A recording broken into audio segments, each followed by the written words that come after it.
music service and download the record. I mean, it's so much different now than it was back then. You had to do some But scrounging to find that stuff. but that's the interesting thing about the people born around 59, 1960.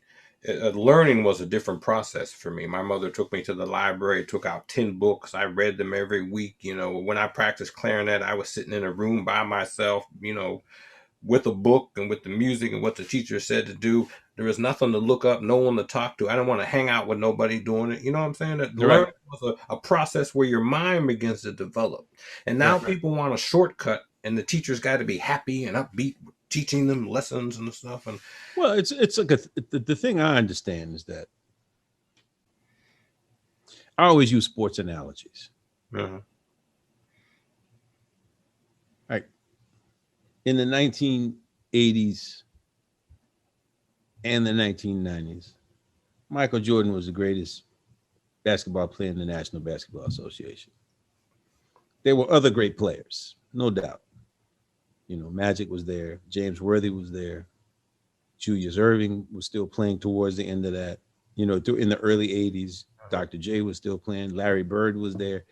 But from 1985 to 1998, year in, year out, Michael Jordan's teams were just there. And, Isaiah Thomas was there for a little while. It was all these people.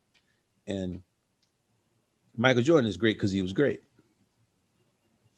You get these ridiculous conversations. Well, what do you think it was? I mean, he's great because he was great. He didn't have no secret exercises that nobody else knew. He didn't have a secret practice regimen. He would finish the season and identify the thing he needed to work on, and he would go and work on it, and he would get it done. Other guys would probably go to the Bahamas, hang out, and do whatever, and say, "I'm gonna take this time off." He worked hard. He worked all the time, and he worked hard, and he was one of the best ever. Hmm. I just think that a lot of these guys that you're talking about, it's not meant for them to be that thing, and they prove it in their behavior and their approach and all this other stuff when they're like, live streaming their practice sessions and doing all this other shit. It's like they just like being on the scene. They just dig it and they want to be a part of something that's bigger than them, or maybe they're bigger than it, or whatever it is. So when I see those guys, I mean, it's like, yeah, it's like they're just those dudes. We need them too. I get that. You know what I mean? I remember I moved to New York and I would just ask a question with guys. I was just like, just to know. It wasn't like you don't know people. So I said, man, why you play jazz? Why you play this shit? Some people would say, I love the music. I heard this cat. I heard this cat. And then some people literally said to me, well, you know what, man, anything's better than doing a 9 to 5. Those guys are just losers. And then some people would say, man, it's just a cool thing. People recognize you and you get in the clubs for free. I mean, it was like, really? That's why you play this shit? Okay, great. But I mean, you hear all these answers. And it's like, okay, yeah, your motivation is a lot different than mine. Okay, cool. That is interesting. I around my household for some reason, after my father went off, he was in World War II. And he was in the Pacific all of 1945, and he actually took pictures. I got a bunch of pictures. I got to publish them one day. He was in Japan all of 1945. Actually, interesting enough that I'm here, by the way, still in Japan. Right. I've only been able to get back in the United States once this year. It's just like forbidden, man. And I know. Hey, I thought I was going to hang get out, man. I was there in September, and I'm thinking, oh, I'm going to get back for Christmas. Things are looking up. Wow, man! But holy God, bro, I'm embarrassed, brother. I'm embarrassed. Hey, they're approving the vaccine tomorrow or tonight or something. Right. So maybe by next week the vaccines will start. Right. But at any rate, my dad didn't really listen. My mom loved jazz, but he kind of, I don't know why, something must have happened to him in life. Who knows? He went to a war. You know what I'm saying? He did not listen to jazz anymore. He listened to classical music all the time, and it really wasn't in the house, right? But I found he had. You remember 8-track tapes? I know a lot of people have no idea what I'm talking about. We had 8-track. He had put the 8-track tape in his car, right? Because he always liked music 24 hours a day. So I found a Louis Armstrong tape, "Hello Dolly," right? Somehow it was in his collection. Right. I played that in 8th grade, and I just fell in love with it. You know what I'm saying? Right. Yeah. I was like, this is the thing for me. And my mom was so Right. excited. She's like, oh, you like, and she got me a couple other little things to listen to. And then I found some David Sanborn, and like you, I was listening to Chicago, all that kind Right. of stuff, Right. David Sanborn. I was like, I was just trying to stand like Sanborn. I didn't know he had polio. Man, You know what I'm trying there's you a know, record. There's a couple of records that he did in the 70s. Probably gonna say the I think it's called Straight to the Heart. yeah, that's the first one. Man, yeah, I played that shit every day, man, for years. I would listen to that, right? I was just like the greatest thing ever. I was just like, I was like, man, this cat.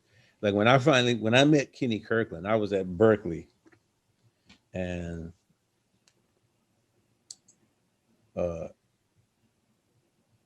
there was this singer at Berkeley, Mary Wormworth was her name. She went to that music and art school, they call it LaGuardia now, LaGuardia School of the Arts in Manhattan. And she loved New York the same way New Orleans people love New Orleans. She's like, oh, New York's the bomb, New York. I know all these people. And I'm like, you always name dropping. You don't know nobody. You don't know shit. Stop. So Kenny Kirkland was coming to town. He was playing with Angela Bofield. And we were saying, oh, man, we got to find a way to meet Kenny Kirkland. And then Mary starts saying, I know Kenny. I said, you don't know nobody. You always saying you know people. She goes, I know Kenny. So how the hell you know Kenny? He's older than you. He says, he dates my sister. Can you call him? It's like, yeah, I can get his number. I can call him. I'll find out where he's staying. Because it's not like, no such thing as cell phones in 1979, So called him at his hotel and said, hey, man, can you come by Berkeley? He said, sure, bro. He walked over to Berkeley. We all met him, and he was like, we were just talking shit. He said, man, yo, man, here's my number. If you guys come to Manhattan, let's have a jam session. So the word got around, hey, man, let's take the train. Because back then, you could take the train from Boston to New York for $35 with a student ID. And say, hey, man, let's go have a jam session. We called Kenny. Hey, man, we're going to come in on this day. He said, yeah, cool. Now, I didn't realize that Kenny had this reputation. They called him the Phantom because he would say yes, and then he would not be home or not show up. We didn't know that. So me and Donald Harrison, Smitty Smith came, a bunch of people. I think Lenora Helm, Victor Bailey came. There were so many people that came, and we took the train and came to Kenny's house and went up there and had a jam session. And at some point they called Giant Steps. And when I played it, at the end of it, he laughed. He goes, damn, bro, I never heard a dude play Giant Steps and sound like David Sanborn at the same time.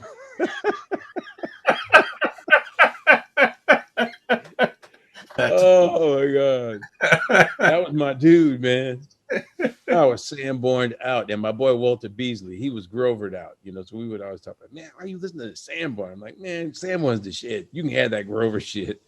And then but they were both killing, but it was just great. And it was just we had a great time, but that's how I met Kenny.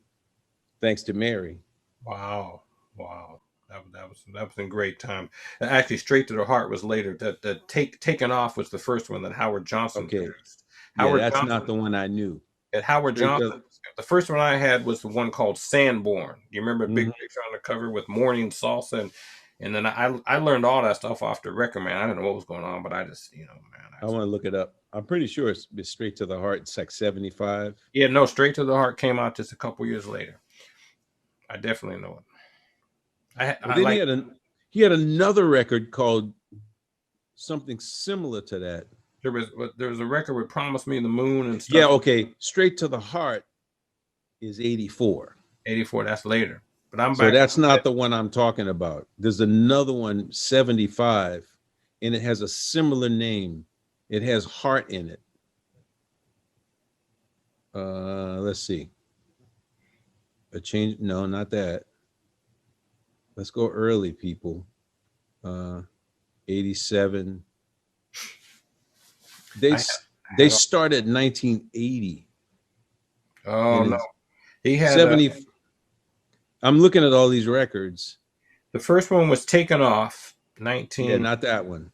Then the next one came out was called Sanborn, with a big picture of his face on the cover. Not that one.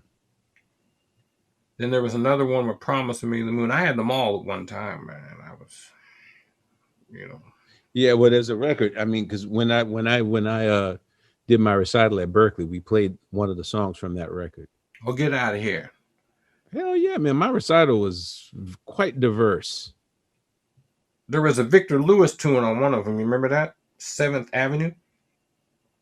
Heart to Heart. Heart to That's the Heart. name of the record. There it Heart is. to Heart. I had 1976. Right. That's the record. That's I knew there was another Heart record in there. Yeah, I mean, I wore that record out. I wore that shit out, boy. But you know, Dave's singing when he plays, man. He's telling us. Hell yeah, man. That's what's missing to me from a lot of folks, man. Well, you know, I mean, when you listen to like jazz in a certain kind of aggregate way, I mean, those are like the special dudes. There were a lot of guys that did, you know, Coleman Hawkins, 1927. Was he the only saxophone player in 1927? No, but he was that dude. Right. That's you right. know what I mean? And then Lester Young showed up, and he was that dude. There were other players that were really good. I think what I enjoy about people's playing is that, like you said, Charlie Parker was the melodic. And when you listen to those Dean Benedetti tapes, Charlie could go half step up, half step down. He'd move the time around. Right. I could hear Eric Dolphy, Ornette, you know, Train. When Charlie was stretched live, man, sometimes he would just his aural ability. I spoke with Bill Crow about that. We did an interview with Bill Crow. And Bill had met Charlie Parker. He told a story of hanging in an apartment where everyone used to hang with Charlie Parker. And Charlie never liked to listen to jazz when he came over. He said Charlie wanted to hear classical music. Did you have some different classical music you hadn't heard? So Charlie found some kind of book, some kind of etude book or something. I don't remember, violin studies or something. And while they're listening, he said Charlie was, you know, just looking at the book. So, and Bill said every night I would go down, because you could go down to the club and then listen to Charlie Parker or something like 6 hours into, you know. What he found fascinating was, he said Charlie started to play during his solo things he had read from this music book. And he was trying to find ways to insert them in his solos. So he was just discussing with me that Charlie's aural abilities, his ability to translate music into the aural thing was. Well, that was his strength. I mean, I got into a thing with Joey Calderazzo. We were listening to Bird on this long trip, and he was saying, "Do you think like Bird knew changes?" I mean, I said, "Yeah, but not the way you're thinking about it." I mean, he could just hear. He didn't sit around like if you walked up to him, because there was a thing where Red Rodney did an interview saying Charlie Parker didn't know harmony. And he said, you know, I would ask him what the changes were, and he would tell me cryptic jokes. And he says, and the reason is because he didn't know. And my argument is kind of simple. Well, if you can hear it, doesn't that mean you know it? You know, if you can hear what the form is, do you need to know, like, to be able to directly say, you know, 2-5-1 or this or that or the other or whatever it is, flat 5 substitution, blah, blah, blah. Do you really need to say that shit if you know what it is? You know, and then it's like, well, if you don't know it, how can you do it? You know, and I would say that, you know, because they would just say, oh, you know, Charlie Parker was like an intuitive genius. I said, no, not really. He was just a genius. Well, there was all these things he didn't know. I'm like, well, what do you mean? I mean, if you can, how do you tell me the thing that you can do that you don't know how to do? Whatever it is. Do you know how to walk? Can you scientifically tell me how you walk?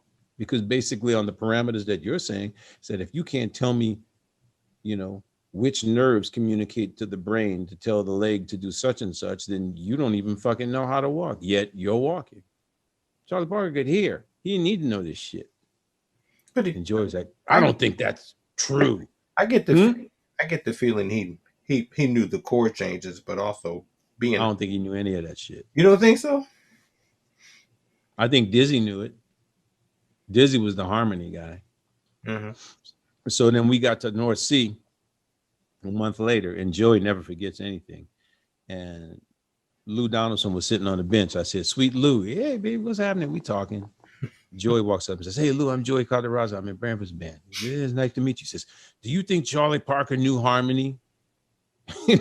So Lou was like, "What the fuck kind of question is that? You know, what do you mean?" He goes, No, I mean, like, if the gig is over and I say, "Hey man, what were the changes on that song?" Would he say, like, you know, A to D? He says, "No, hell no, you could hear. He didn't do that." Oh, I see. I mean, I know a lot of musicians who don't play well who know harmony. That's A lot. But if you can hear it, I mean, did James Brown know harmony? I don't think so. Does it matter really? And this is kind of where we get caught in all of this shit. I mean, it's about creating sound. It's not about knowing shit. You know, it's like playing playing classical music. It's not enough that the notes are correct. You have to create a sound with those sequences that affects people emotionally. That's true. Period. So, you know, Pavarotti was a great singer and nobody knew what to say because people are musically illiterate. So they always talked about the fact that he could hit a high C. And he was the only singer that could hit a high C at that time, the only tenor that could hit it with consistency. There was a hell of a lot more to his skill than the ability to hit a high C. Right. But it was possible for lay people to articulate what that was. And he never learned any other language because a lot of great opera singers speak, you know, German and Russian, and he only sang in Italian, and he didn't read a note. Didn't read a fucking note. Right. There's probably 100 opera singers from Italy who could read everything. Guess what? They're not.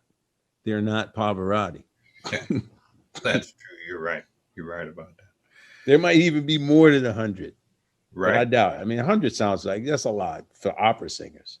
Right. You know, so we place this premium, and you know, and I can read, and I know harmony relatively decent. I mean, but that just ain't the thing for me. It ain't the thing. The thing is the thing that moves people. And if you don't have that thing, it don't matter how much you know.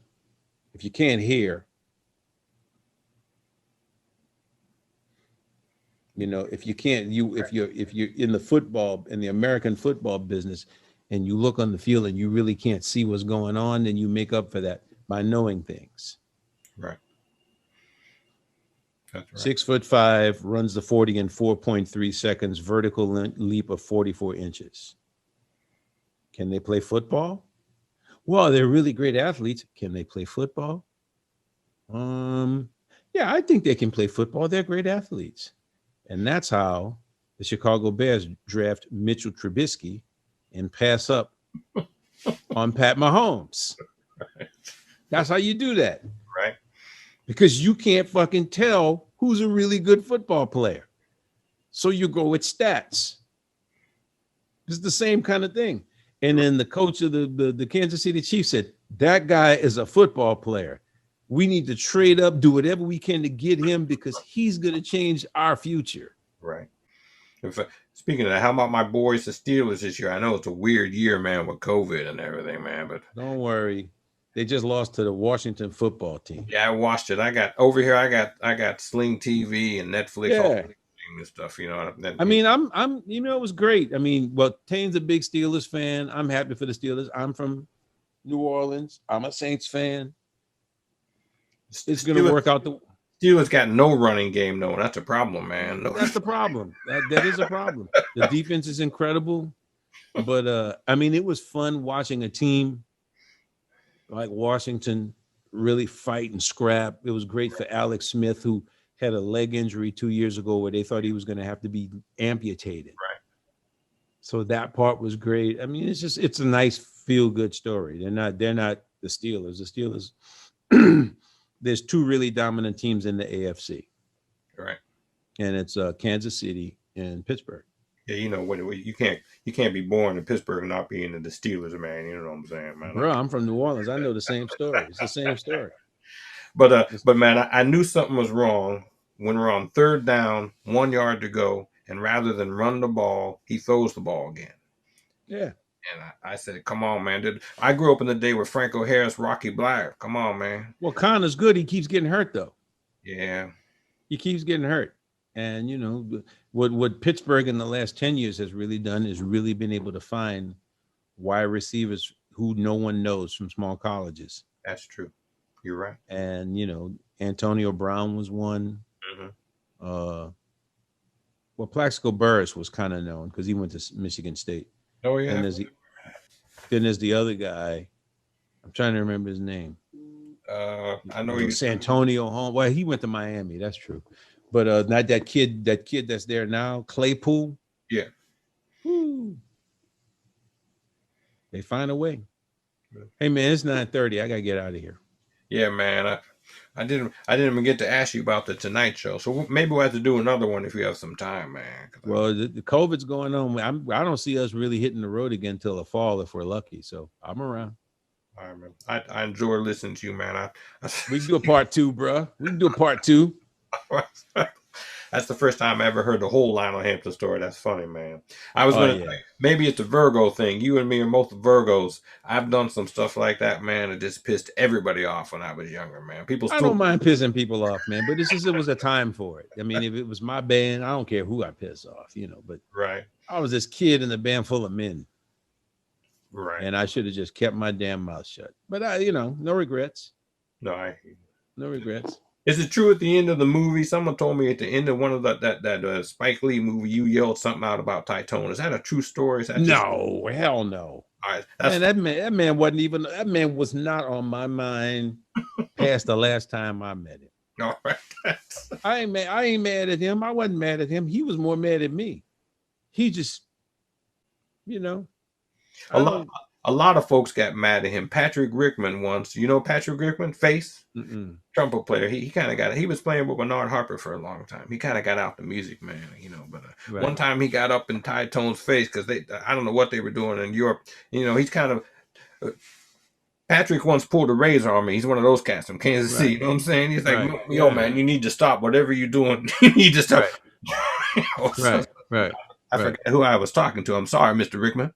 Right. One time he got up in Titone's face about like an inch away, right? Why you want to do that, Bill? You don't want to do that, Bill. And Bill was turning whiter and whiter, right? Oh, well, yeah. Titone wasn't ready for that kind of action, man. He's a clown. Yeah, he would just piss people off, to tell you the truth. Another cat. Well, this little dude, man, a short dude. He said something to him the wrong way. This little dude got up, man. I'm about to knock you down, bro. You need to step back. Bill really wanted to be something that he wasn't. Right. He wanted to be a mover and shaker in the music business, and he was just Hamp's manager. That's all. Just so the folks know, but I was in Lionel Hampton's band a while, still going on, and then we'll end it right here. Before Lionel Hampton passed away, he did fire Bill Titone when Bill tried to take all his money when he was in the hospital. So, but he came around. Yeah, but Bill was a hack all along. And then Bill Bergerac took over the band, and we had a few years. And Hamp, as he got older, kind of came a little more friendlier to people as he realized his time was short. And I like Bill. The great thing for me was I said, I won't have any people in my camp like that guy. Right. Because my thing is that, a manager is supposed to manage your career. How the hell can you manage my career if you're on a road with me? Right. Shouldn't you be at home answering the phone and trying to make things happen instead of going on free vacations and trips? And I remember. Shouldn't even be out here. Tony Barrero said once, he said, have you noticed Bill Titone wears Rolex and Lionel Hampton wears Timex? Timex, that's right. Well, it was clear to me what it was, but at least I had enough respect for my elders to it's like, man, that's Hamp's business. That's true. You know what I mean? If he wants to be with a joker like him, Yeah, because then the best part is that he sacked me because then they played in DC and his brother lived in DC and his brother played tenor. So his brother came into the band. Wow. And I'm like, my whole thing is that, shit, that's on Hamp. Right. You know what I mean? Those are good stories and good times. I really enjoyed playing with Lionel Hampton to death, man. And I loved it, man. I loved it. Hamp was a mug. Man, it was swinging like crazy, wasn't it? Yes, indeed. It's great. All right, brother. On that positive note, man, talk to you soon. It's great. It's a pleasure. Hey, be safe. 様でした。よろしくお願いします。長々とございます。